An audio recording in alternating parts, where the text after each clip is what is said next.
নিশ্চয়ই ভাবছো কি খাচ্ছি আমি। তো তোমরা তো কম বেশি সকলেই লেবুর শরবত, তারপর লস্যি, আরও এটা ওটা অনেক কিছুই খেয়েছো এই গরমের মধ্যে, যা গরম পড়ছে।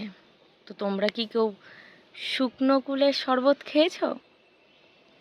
আমি খাচ্ছি শুকনো কুলের শরবত, খেতে অসাধারণ। যে একবার খাবে সে এর প্রেমে পড়ে যাবে।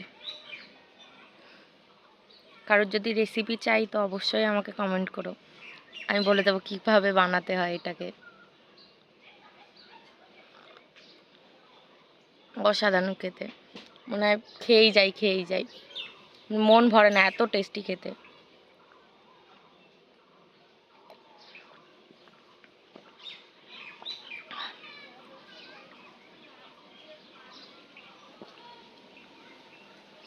নিমেষেই শেষ।